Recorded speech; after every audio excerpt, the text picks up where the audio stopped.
Assalamualaikum warahmatullahi wabarakatuh.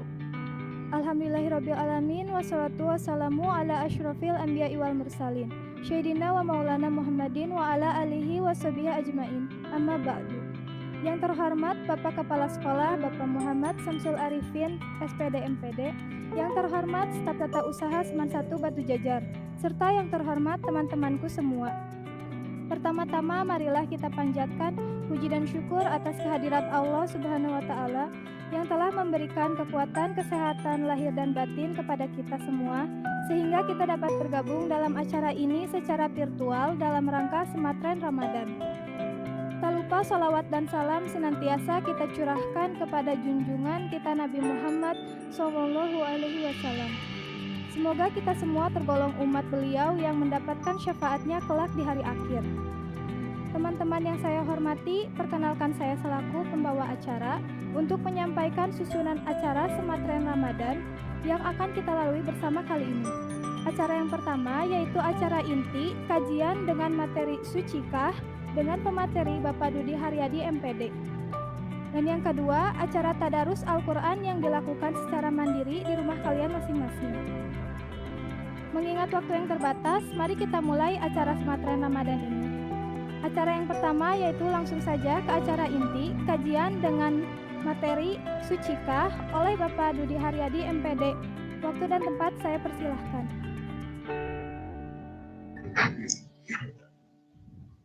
Terima kasih Teteh MC anu gelis kawanti-wanti endah kabina-bina.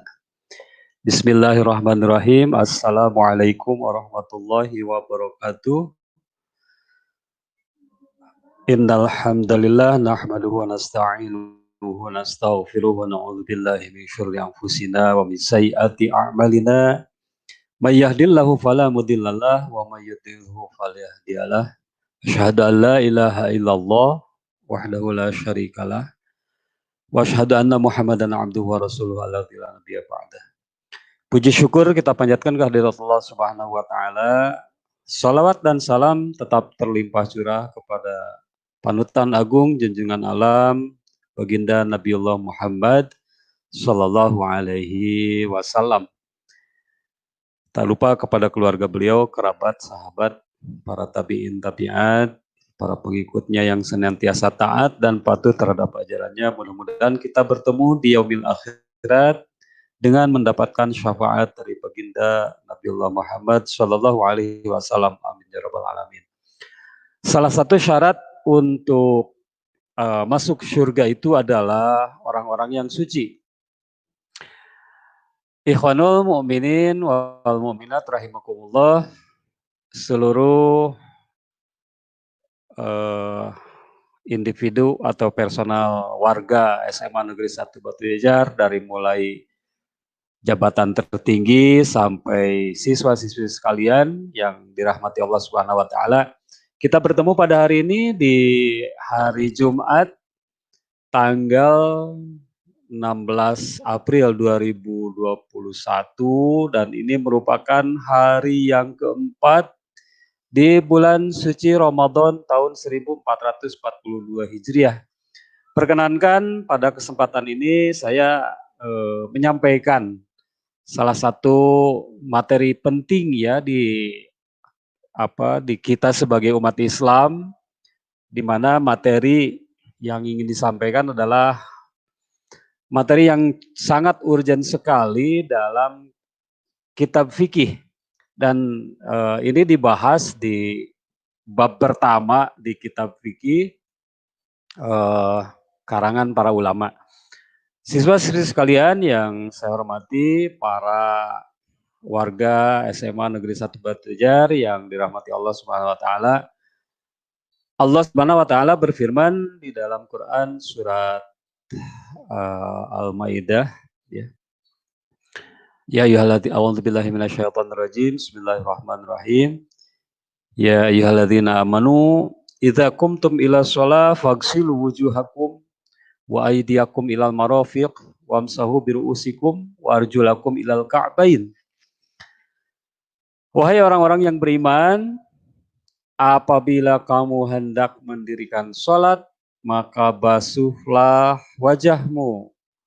Kemudian basuhlah kedua tanganmu sampai siku.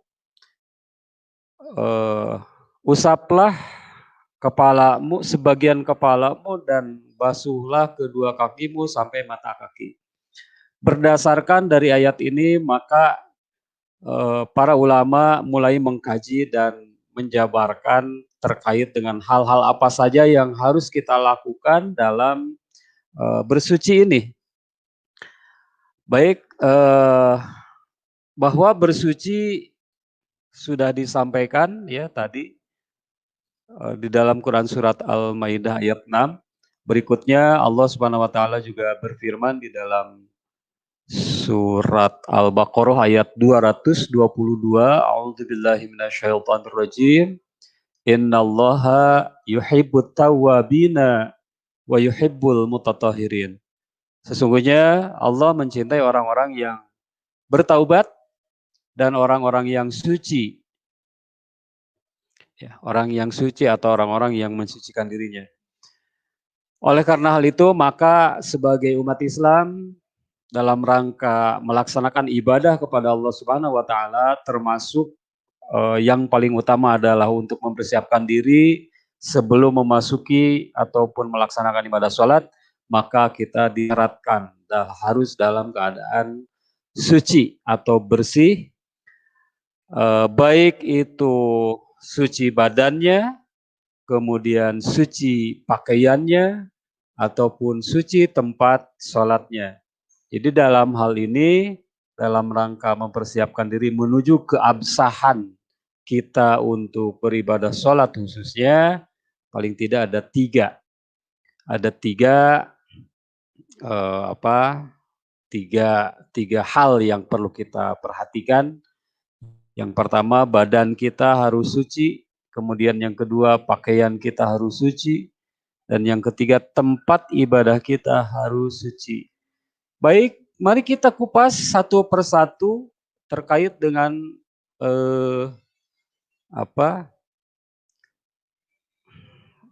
kewajiban kita dalam rangka bersuci ya. Yang pertama adalah kita membutuhkan alat untuk bersuci ini. Dan Allah Subhanahu wa taala sudah memberikan perintah atau sudah menyediakan alat-alat ataupun perangkat-perangkat terkait dengan toharoh ini atau bersuci ini. Jadi dalam istilah ajaran agama bahwa bersuci ini disebut dengan istilah toharoh, artinya kebersihan atau bersuci. Nah, menurut istilah, toharoh adalah menyucikan badan, pakaian, dan tempat, ya, seperti yang sudah saya sampaikan. Menyucikan badan, pakaian, dan tempat dari hadas dan najis dengan cara-cara atau kaifiat yang sudah ditetapkan oleh syariat ajaran agama. Dalam hal ini, Ibnu Rushd pernah menyampaikan bahwa toharoh itu terbagi menjadi dua, yaitu toharoh dari hadas dan toharoh dari najis atau khubuth. Nah, apa itu hadas dan apa itu najis? Nah, kita mesti tahu terlebih dahulu apa itu hadas dan apa itu najis. Hadas adalah segala sesuatu hal-hal yang bisa membatalkan wudhu dan itu keluar dari tubuh kita. Sekali lagi saya sampaikan, hadas adalah segala sesuatu ataupun yang keluar dari kubul dan dubur dan itu berasal dari diri kita sendiri. Ya, itu namanya hadas. Sementara untuk najis itu adalah segala bentuk sesuatu yang keluar dari lubang depan atau lubang 8 atau kubul ataupun dubur, dan itu keluarnya dari tubuh di luar diri kita, dan itu disebut najis. Baik, nah bagaimana cara untuk membersihkan ini semua? Kita sudah mengetahui bahwa yang harus kita lakukan ketika kita mau beribadah adalah suci dari najis dan hadas ini, baik itu dari badan kita, pakaian kita, maupun tempat untuk melaksanakan ibadah. Nah, terkait dengan hal yang barusan disampaikan, ada beberapa alat yang bisa menyucikan atau membersihkan hadas ataupun najis yang ada di tubuh kita. Yang pertama adalah air. Yang pertama adalah air, kemudian yang kedua air untuk berwudu, yang kedua ada tanah untuk ataupun debu untuk tayamum, dan yang ketiga adalah memilah batu yang kita butuhkan untuk istinja ya, atau untuk membersihkan bagian-bagian yang mengeluarkan kotoran, baik itu dari lubang depan maupun lubang belakang. Siswa-siswi sekalian yang saya hormati, berikutnya adalah bagaimana cara bersuci yang kita lakukan untuk mempersiapkan diri kita sebelum beribadah, terutama dalam hal ini adalah beribadah sholat ya. Kemarin sudah dibahas oleh narasumber sebelumnya bahwa ketika kita mau saum pun kita harus dalam keadaan suci dan bersih. Nah, dalam hal ini sucinya suci apa? Suci hati ya, suci diri kita, jiwa kita. Sementara untuk materi yang dibahas pada kesempatan kali ini adalah kaitannya dengan fisik.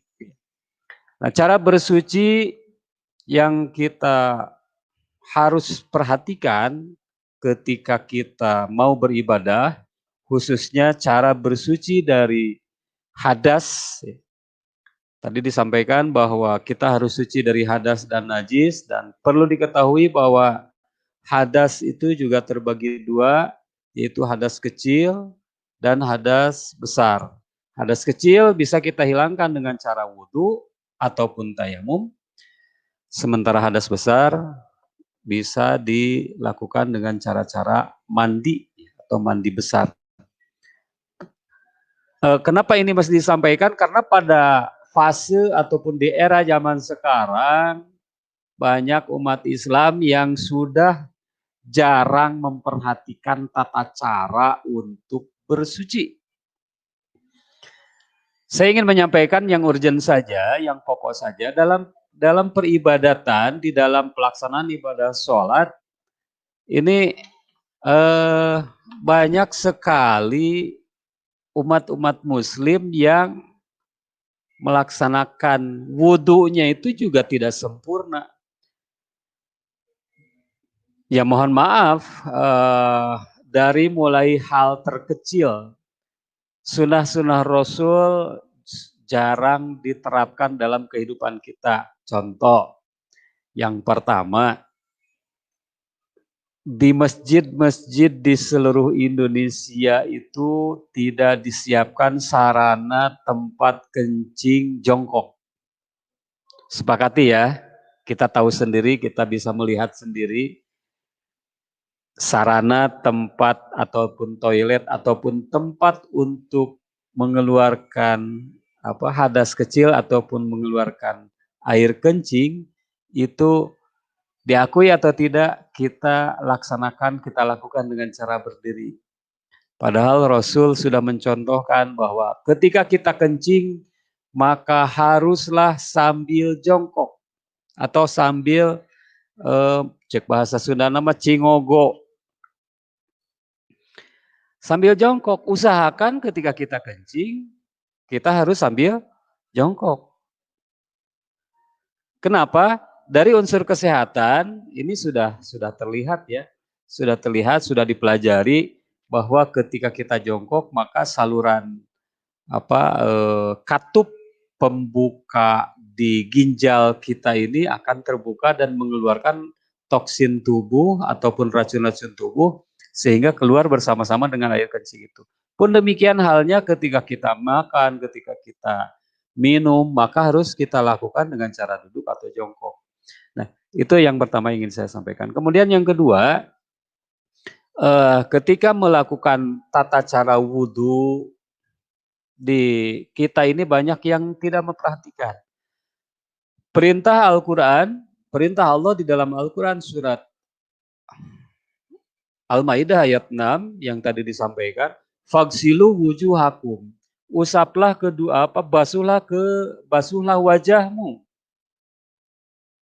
Kemudian yang kedua, wa aidiakum ilal marafiq. Basuhlah kedua tanganmu sampai siku. Yang ketiga, wamsahu biru'usikum. Usaplah sebagian kepalamu. Yang keempat, wa arjulakum ilal ka'bain. Dan basuhlah kedua kakimu sampai mata kaki. Nah, ini adalah anggota wudhu yang harus dibasuh yang dijelaskan di dalam Al-Quran. Ada 4. Pelajaran yang sudah kita terima, ilmu yang sudah kita pahami bahwa rukun wudhu itu ada 6. Ini ditambahkan oleh hadis Rasulullah Muhammad SAW, yaitu ditambahkan dengan niat, ya. Kemudian di akhir ditambahkan dengan tartib atau tertib, sehingga rukun wudhu itu menjadi 6. 1 niat, kemudian 2 membasuh wajah, 3 membasuh kedua tangan sampai siku, yang keempat mengusap sebagian kepala, yang kelima mengusap atau membasuh kedua kaki sampai mata kaki, dan yang keenam adalah tartib. Apa itu tertib? Tertib itu adalah pelaksanaan hal-hal yang tadi sudah disebutkan secara berurutan 1, 2, 3, 4, 5 dan seterusnya. Tidak boleh kita melaksanakan wudhu yang pertama misalkan membasuh wajah, kemudian yang kedua membasuh kaki, yang ketiga membasuh tangan, yang keempat mengusap sebagian kepala. Nah, ini hal-hal yang perlu diperhatikan sekali oleh kita. Nah, kenapa sehingga sekarang kita mengenal bahwa wudhu itu dimulai dari niatnya bahkan dibaca ketika beberapa kegiatan menjelang atau sebelum kegiatan inti dalam berwudhu. Sebelum berwudhu kita dianjurkan untuk membaca Allah maghfir li dzanbi wa wasi'li fi dari wa barik li fi rizqi. Nah, kemudian niat, kemudian kita membasuh telapak tangan, ya, dan seterusnya dan seterusnya. Yang ingin saya sampaikan adalah coba Anda perhatikan wudhu itu sendiri. Perlu diketahui bahwa wudhu adalah merupakan syarat sah sholat. Wudhu adalah merupakan syarat sah sholat. Artinya, kalau wudhu Anda tidak sah, maka sholat Anda pun tidak sah. Ini baru dari satu sisi. Kita hanya bersuci dari hadas kecil. Belum kita memperhatikan pakaiannya kita seperti apa. Mungkin ada bekas-bekas kencing yang nempel di, mohon maaf, celana dalam kita. Atau mungkin di tempat sholatnya. Atau mungkin ketika kita beranjak dari tempat wudhu, ya, beranjak dari tempat wudhu sampai sampai ke tempat sholat. Bisa jadi mungkin kita menginjak segala sesuatu yang bisa membatalkan sholat itu sendiri. Kembali lagi bahwa di dalam wudhu itu banyak sekali hal-hal yang harus kita perhatikan dan yang harus kita betul-betul konsentrasi. Yang pertama, walaupun di sini materinya banyak sekali ya, tentang jenis-jenis air, tentang jenis-jenis najis, cuman saya ingin menyoroti di waktu yang singkat ini, bagaimana wudhunya kita. Banyak orang Muslim, orang Islam ketika dalam berwudhu dia ketika membasuh wajah terutama, dia itu tidak membasuh seluruh wajahnya. Yang harus dibasuh ketika wajah itu terutama adalah bagian tempat batas kulit dengan tumbuhnya rambut. Nih sampai sini. Itu harus dibasuh, harus digosok, bukan hanya ambil kemudian hanya dibasuhkan saja airnya, tapi betul ambil air kemudian wudhu dan gosok wajah kita ini. Minimal ke bawah, ke atas lagi, ambil lagi, gosok lagi. Itu yang kemudian yang kedua.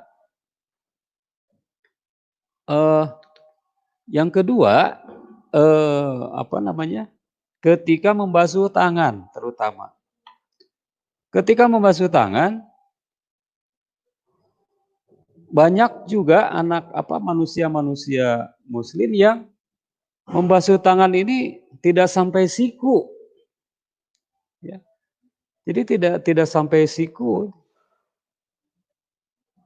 Harusnya kan membasuh tangan ini sampai siku, sampai sini. Jadi keliling ya, pas sikunya itu dikeliling.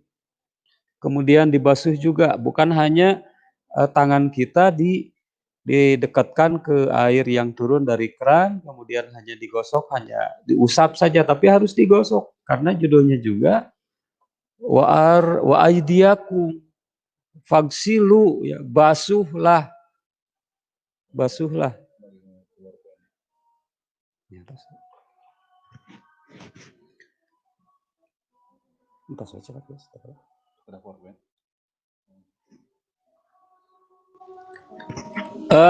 Hadirin sekalian, ikhwanul muslimin wal muslimat, yang berikutnya adalah membasuh atau mengusap sebagian kepala. Banyak di antara kita yang hanya menempelkan air ke kepala saja.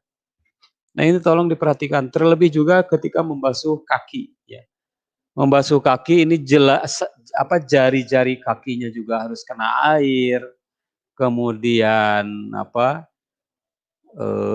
kotoran-kotoran di kaki atau istilahnya daki ya kalau di Sunda itu juga harus kita gosok. Dan kalau saya mengajarkan atau memberikan instruksi kepada semuanya, tolong ketika membasuh kaki itu lebihkanlah, walaupun perintahnya sampai mata kaki, tapi demi menjaga kesempurnaan wudhu kita, maka bisa sampai betis atau bahkan sampai lutut sekalipun. Nah, ini kebanyakan orang-orang yang wudhu, apalagi ini para wanita, karena sudah bermake up, mungkin kadang-kadang suka sayang dengan make upnya ketika membasuh wajah, kemudian luntur make upnya. Nggak jadi masalah, basuh saja. Make up habis, ya tinggal kita bermake up lagi. Ya, jangan sampai hal-hal yang tidak ada manfaatnya justru menghilangkan keabsahan sholat. Jangan sampai terhalang karena sayang dengan make up, kemudian wudhunya tidak benar, sehingga kita melalaikan ataupun menyepelekan tentang keabsahan dari wudhu itu sendiri. Ini yang perlu dicatat oleh semua kaum muslimin wal muslimat. Yang pertama tadi yaitu tata cara berwudu. Nah, kalau tidak ada air dengan cara berwudu, maka kita boleh dengan tayamum, dan tayamum jarang sekali kita pelajari karena alhamdulillah untuk di sekitar sekitar daerah-daerah di domisili di kita ini air alhamdulillah ya tidak terlalu kesulitan, dan apalagi sekarang ketika musim hujan kita banyak juga air. Nah, kalau seandainya tidak ada air, hal-hal yang membolehkan kita untuk tayamum itu ada dua. Yang pertama tidak ada air, yang kedua karena sakit. Sakit yang memang tidak boleh sama sekali terkena air. Artinya ketika terkena air dikhawatirkan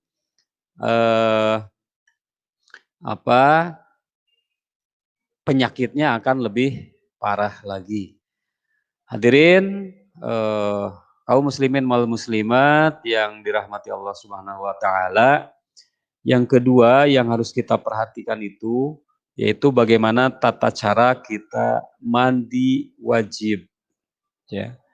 Tadi disampaikan bahwa kita harus suci dari hadas. Hadas ini ada hadas kecil dan ada hadas besar. Nah, hadas kecil bisa kita hilangkan dengan wudhu dan hadas besar kita harus hilangkan dengan mandi besar. Apa bedanya mandi besar dengan mandi wajib, mandi biasa? Mandi besar atau mandi wajib dengan bedanya dengan mandi biasa hanya karena dari niatnya saja. Ketika kita mandi besar, maka kita mau tidak mau harus mengucapkan niat. Ya. Contoh, ketika seorang wanita habis haid, sudah selesai haid, maka wanita tersebut diwajibkan untuk mandi wajib dengan niatnya. Dengan perbedaan dengan mandi wajib dengan mandi biasanya itu hanya terletak di niat. Niat untuk mandi wajib karena haid yaitu nawaitul ghusla li raf'il hadasil akbari an jami'il badani minal haidi. Fardullahi ta'ala. Niat aku mandi besar untuk menghilangkan hadas besar dari seluruh badan, hadas besarnya karena haid, fardu karena Allah. Memang mandi wajib ini diwajibkan, namanya juga mandi wajib. Itu bedanya mandi wajib dengan mandi biasa. Kalau mandi biasa kan kita sehari 2 kali ya. Tidak ada hal-hal yang kaitannya dengan hadas, kita tetap mandi untuk menyegarkan tubuh dan untuk menghilangkan bau di tubuh kita. Nah ini yang kedua dari hal-hal yang atau cara bersuci dari hadas. Jadi kita lakukan dengan cara wudhu atau tayamum atau mandi besar. Nah, bagaimana kemarin ketika awal Ramadan banyak yang menyampaikan, ayo sudah keramas belum? Sudah keramas belum? Nah ini maksudnya keramas di sini apa? Keramas di sini adalah mandi besar tapi hukumnya sunat. Seperti mandi ketika kita mau melaksanakan ibadah sholat Jumat. Ini hukumnya juga sunat. Jadi silahkan kita berkeramas, istilahnya mandi untuk membasuh seluruh tubuh dari mulai ujung rambut sampai ujung kaki, tentunya dengan memakai niat. Ya. Nawaitul ghusla li raf'il hadasil akbari anjamil badani listibahati saumi Ramadan sunnatan lillahi ta'ala. Itu niatnya kalau mau keramas ketika memasuki hari pertama bulan Ramadan. Nah, apa saja yang harus kita perhatikan ketika kita memilah dan memilih air? Air pada prinsipnya terbagi menjadi beberapa bagian, yaitu air mutlak, air musta'mal, air mutanajis, dan air musyammas ya. Nah, adapun air yang kita bisa manfaatkan, bisa kita pakai untuk bersuci, itu ada 7 jenis air. Kalian bisa lihat, ya, bisa lihat di sini di tampilan PowerPoint bahwa 7 macam air ini. Yang pertama adalah air hujan. Anda berwudu dengan air hujan atau dari curahan air dari genting yang berasal dari air hujan, silakan wudu dari sana. Kemudian air laut. Walaupun kita tidak terbiasa dengan wudu dengan air laut, tapi air laut bisa dipakai untuk bersuci. Baik itu untuk wudu maupun untuk mandi. Ya memang bagi orang-orang yang tidak biasa mandi dengan air laut mungkin agak gatel ataupun lengket ke tubuh ya, karena air laut mengandung asin. Kemudian yang ketiga adalah air salju. Indonesia memang tidak terlalu atau tidak mengenal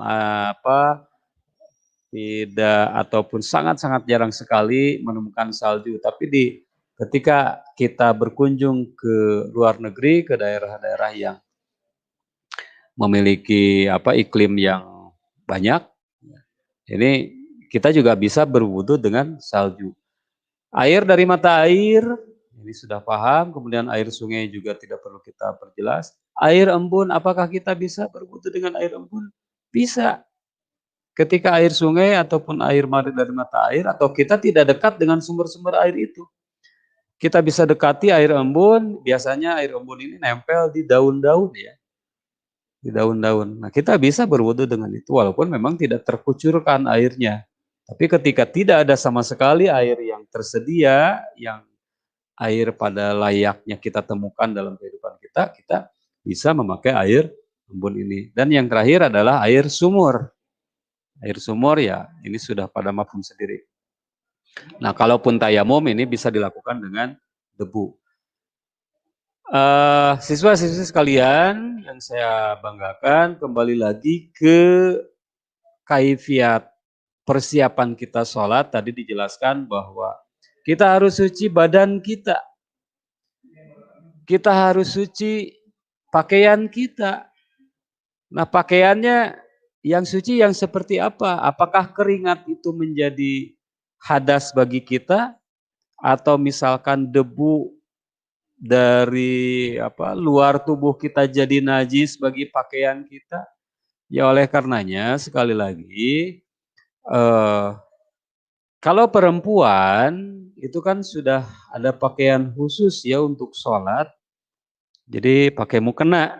Makanya ketika pakai mukena, pakaian-pakaian yang kita pakai di bawaan pakaian yang kita pakai sebelum sholat, ya usahakan dicopot. Misalkan roknya atau celananya nggak jadi masalah. Nggak usah malu karena memang tempat sholat wanita kan tertutup, khusus ya. Nah, kemudian juga yang laki-laki, idealnya kalau bagian atas kan baju daleman itu kan tertutup sama jaket ketika kita aktivitas di luar. Nah, sementara untuk celana ini kan dekat dengan tanah, bisa juga mungkin dekat dengan najis, makanya usahakan harus hati-hati dalam menjaga kesucian celana kita juga, terutama celana bagian dalam, karena identik kan ketika kita buang air kecing ataupun ketika kita buang angin, mungkin saja ada sisa-sisa ataupun angin itu membawa sedikit benda-benda yang beratnya. Makanya usahakan ketika kita sholat, maka pakaian kita harus suci juga dari hadas dan najis. Yang berikutnya adalah berjalannya kita dari tempat wudhu ke dalam masjid ataupun ke tempat sholat. Ini juga harus diperhatikan betul. Makanya marbot masjid ataupun orang yang biasa ditugaskan membersihkan lingkungan masjid, teras masjid, ini harus senantiasa juga untuk selalu memperhatikan kebersihan masjid. Dan tempat sholatnya. Di masjid atau di rumah kita kadang-kadang kita suka menemukan kotoran tikus atau mungkin cecak yang mati dan lain sebagainya. Maka sebelum kita gelar sajadah, kita lihat-lihat dulu, lantainya kita bersihkan, sajadahnya juga kita bersihkan. Ini untuk menjaga keabsahan sholat kita. Inilah yang dimaksud dengan fawailul lil musallin. Orang-orang yang lalai dalam sholatnya. Bukan lalai karena ketika dia melamun saja, atau bukan saja karena dia melamun, karena dia bercanda, tapi lalai dari mulai dia wudhu, mulai dia berangkat dari tempat wudhu ke masjid atau ke tempat sholat, apalagi ketika dia sedang sholat. Ya. Maka mari kita jaga wudhu kita jaga mandi besar kita jaga kesucian pakaian kita, badan kita, dan tempat sholat kita supaya ibadah kita diterima oleh Allah Subhanahu wa Ta'ala. Ini untuk toharoh dari sisi jasmaniyah. Berikutnya yang ingin saya sampaikan dalam waktu yang sekitar 2 menit lagi, kita juga harus menjaga kesucian, membersihkan hati kita dari kotoran-kotoran yang bisa merusak amal-amal ibadah kita. Di bulan puasa ini bukan hanya mata yang kita jaga, bukan hanya lidah ataupun mulut ataupun perut yang kita jaga, tapi hati kita harus kita betul-betul jaga, jangan sampai merusak, menggugurkan pahala ibadah puasa kita. Allah Subhanahu wa taala berfirman, tadi sudah disampaikan di dalam surat Al-Baqarah ayat 222. A'udzubillahi minasyaitonirrajim. Innallaha yuhibbut tawwabin. Sesungguhnya Allah menyukai orang-orang yang bertaubat. Nah, intisari dari kalimat ini, dari ayat ini adalah mari kita senantiasa untuk bertaubat kepada Allah dari segala dosa dan perbuatan-perbuatan salah kita di masa lalu, dan kita berharap, kita berdoa, kita berusaha jangan sampai kita berbuat dosa lagi di masa yang akan datang. Ini ya.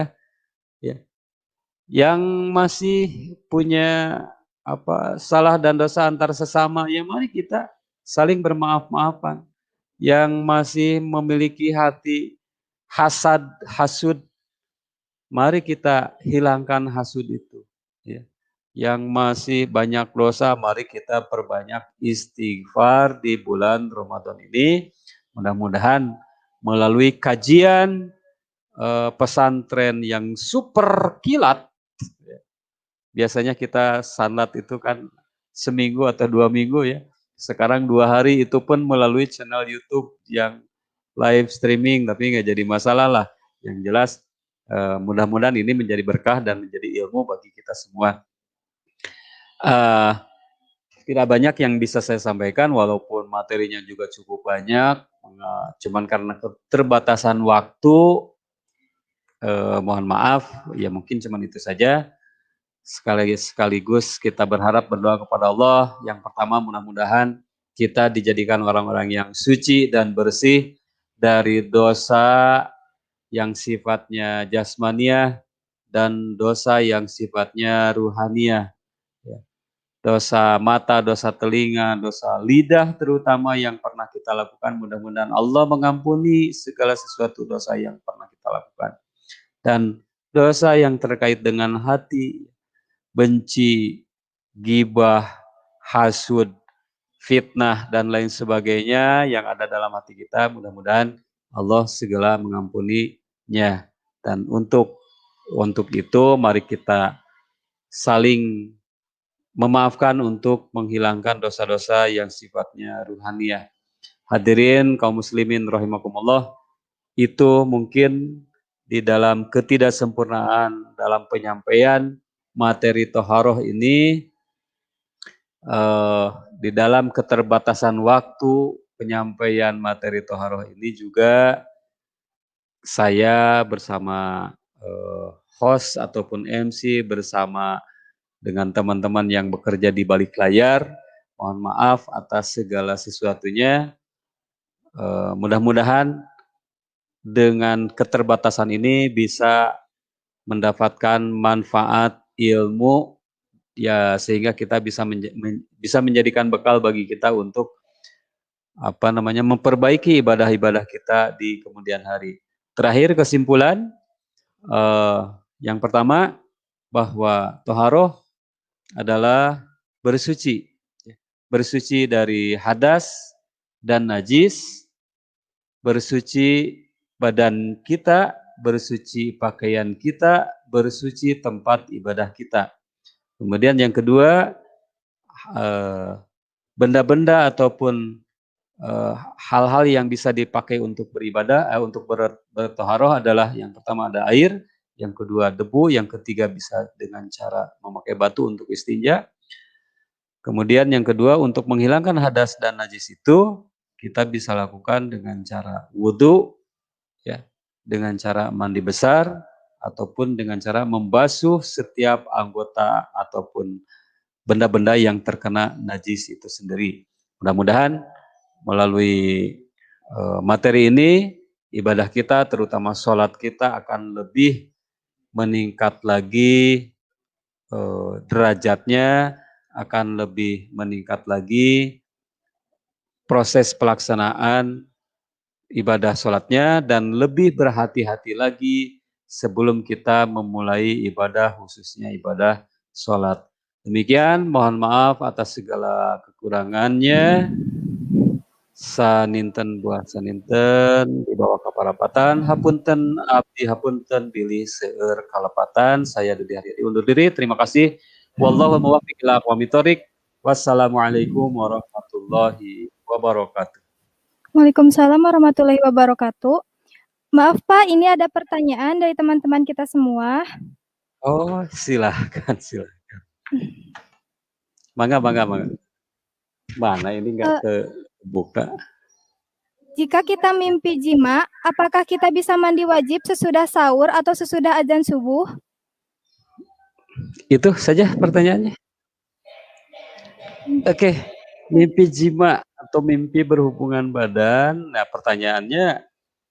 pertanyaannya saya kembalikan, apakah mimpinya ini keluar air maninya atau tidak? Seandainya tidak keluar air mani, walaupun kita mimpi jima, namanya juga mimpi kan? Ketika kita mimpi, kemudian kita dalam mimpi itu tidak keluar air maninya, maka tidak wajib bagi kita untuk mandi, ya.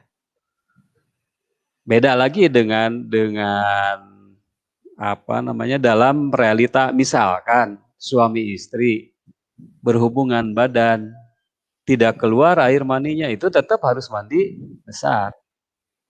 Tapi ketika di dalam mimpi, walaupun mimpinya betul-betul berhubungan badan, nah ketika tidak keluar air mani, maka tidak diwajibkan untuk mandi wajib. Nah, kemudian ketika kita keluar air mani dalam mimpi itu, dalam mimpi keluar air maninya memang real ya, betul, terasa. Dan ketika dilihat ataupun diraba ya basah. Nah, kapan kita harus mandi wajib? Segera ketika kita bangun dari tidur itu, maka kita lakukan dulu mandi wajib. Aduh Pak, saya jangankan mandi, kan karena mimpi tidur saya pulas, kemudian makan sahur pun saya tidak sempat. Kemudian saya mimpi lagi. Sementara bangunnya saya sudah melewati waktu subuh. Bagaimana puasa saya? Batal atau tidak? Ketika Anda bangun walaupun lewat waktu subuh, maka ketika bangun segeralah mandi, dan itu tidak membatalkan saum atau puasa Anda. Beda lagi ketika Anda tidak mandi, sudah tahu mimpi jima keluar air mani, kemudian kelewat sahurnya, kemudian bangun, sudah berarti saya batal saja. Nah, jangan berpikiran seperti itu. Bangun, mandi wajib, dan teruskan saumnya, insya Allah saumnya tidak batal. Mungkin itu, Neng. Baik Pak, terima kasih atas jawabannya. Ya, sama-sama. Ada pertanyaan lagi dari teman-teman kita. Izin bertanya, apakah benar saat berwudu dan setelah berwudu tidak diperbolehkan berbicara? Oke. Apakah ketika kita sedang berwudu, apakah ketika setelah berwudu kita dilarang berbicara? Tidak ada kaitannya antara bicara dengan hal-hal yang tidak ada kaitannya. Bicara itu bisa membatalkan wudu. Yang membatalkan wudu itu, kita sudah wudu nih, kemudian kita memegang kemaluan, menyentuh kemaluan, atau tersentuh kulit dengan kulit yang berbeda jenis, laki-laki dengan perempuan, itu yang membatalkan wudu itu. Sementara untuk bicara setelah wudu itu tidak membatalkan wudu. Tetapi ketika kita sedang berwudu, maka etikanya kita jangan sampai sambil berbicara. Ya karena memang wudunya juga tidak akan betul. Kalau wudu tidak betul ya jelas wudunya tidak sah. Kalau wudu tidak sah jelas sholatnya juga tidak sah. Maka upayakan ketika kita sedang berwudu, maka laksanakanlah wudu itu dengan sekhusyuk mungkin, dengan seafdol mungkin, dengan sesempurna mungkin. Kalaupun ada yang mengajak bicara, ya kita diamkan saja. Mungkin itu ya jawaban dari Bapak. Ini ada yang bertanya lagi, Pak. Pak mau nanya, kalau lagi mandi waktu sore atau siang hari, terus pas nyikat gigi gak sengaja ketelan, Pak, itu bakal batal atau tidak? Maksudnya pasta giginya apa odolnya yang ketelan? Oke. Ketika kita mandi, kemudian ada air ataupun ada busa dari odolnya yang tertelan. Kalau ada bahasa tidak sengaja, itu tidak membatalkan puasa. Karena judulnya juga tidak sengaja. Sama dengan orang lupa ketika bulan puasa, kemudian lupa nih, ujug-ujug makan, habis 2 piring, udah 2 piring. Itu mungkin ya ininya bahasa intermezzonya. Kalau lupa atau tidak sengaja itu tidak membatalkan puasa. Ya, itu sajalah, singkat saja. Gitu ya. Terima kasih. Ada yang bertanya lagi. Izin bertanya, apakah setelah berwudu boleh makan? Apakah setelah berwudu boleh makan? Wudu itu kan niatnya untuk membersihkan Kenapa? Mohon maaf saya perjelas nih. Di wajibnya wudu itu, fardunya wudu itu ada 4 anggota ya tadi ya. Membasuh wajah, tangan, kemudian mengusap kepala, sebagian kepala, dan ingat mengusap sebagian kepala bukan sebagian rambut. Kasihan yang botak kalau sebagian rambut, orang botak kan nanti tidak bisa membasuh rambut. Maka bahasanya bukan mengusap sebagian rambut, tapi mengusap sebagian kepala. Kemudian membasuh kaki. Nah, bagaimana dengan kumur-kumur? Dengan makan. Nah, para ulama cerdas dalam hal ini. Ketika memasuki sholat, kita dilarang untuk membawa makanan atau makan ketika sholat. Makan ketika sholat itu bukan berarti melakukan aktivitas makan ketika kita sedang sholat, tetapi mengunyah makanan-makanan sisa yang ada di mulut kita, kemudian kita telan. Nah, itu istilah makan ketika kita sholat. Nah, oleh karenanya para ulama cerdas menambahkan berkumur-kumur dalam sunnah membasuh anggota wudhu. Berkumur-kumur. Nah, setelah berkumur-kumur otomatis kan usahakan mulut kita ini bersih dari segala bentuk atau segala jenis makanan. Sehingga ketika kita sholat, lidah kita tidak bermain di gigi, mencongkel-congkel makanan sisa yang ada di mulut kita. Nah, ini yang sering kita lakukan, yang sering, bahkan dulu ketika kecil saya masih ingat ketika sholat saya masih menggulung permen ya. Ini jangan ditiru ya. Nah, apakah setelah berwudu kita diperbolehkan makan? Tidak boleh. Ya. Saya anjurkan, bahkan untuk menganjurkannya lebih tinggi tingkatannya. Ya udah tidak boleh makan. Tidak boleh makan lagi karena dikhawatirkan ketika sholat makanan-makanan sisa itu masih terbawa dalam aktivitas sholat kita, ya, sehingga itu akan memungkinkan, sangat-sangat memungkinkan untuk membatalkan ibadah sholat kita gara-gara mohon maaf sisa bakwan atau sisa balaba, sisa apa sih kalau sekarang seblak ya, ada sisa seblak di gigi kita, kemudian kita ambil melalui lidah kita, kemudian kita telan. Nah, ini yang harus kita hindari. Itu mungkin jawabannya. Baik, terima kasih kepada Bapak Dudi Haryadi MPD atas jawaban dan juga materi yang disampaikannya. Kita cukupkan sekian untuk sesi tanya jawabnya. Semoga materi yang tadi Bapak sampaikan dapat bermanfaat bagi kita semua. Amin, amin ya rabbal alamin. Baik teman-temanku, semua acara selanjutnya adalah tadarus Al-Quran yang dilakukan secara mandiri di rumah dan dengan hancak kalian masing-masing. Cukupkan sampai di sini dan akan dilanjutkan lagi nanti setelah tadarus Al-Quran pada pukul 10.15 dengan pemateri kedua. Wassalamualaikum warahmatullahi wabarakatuh.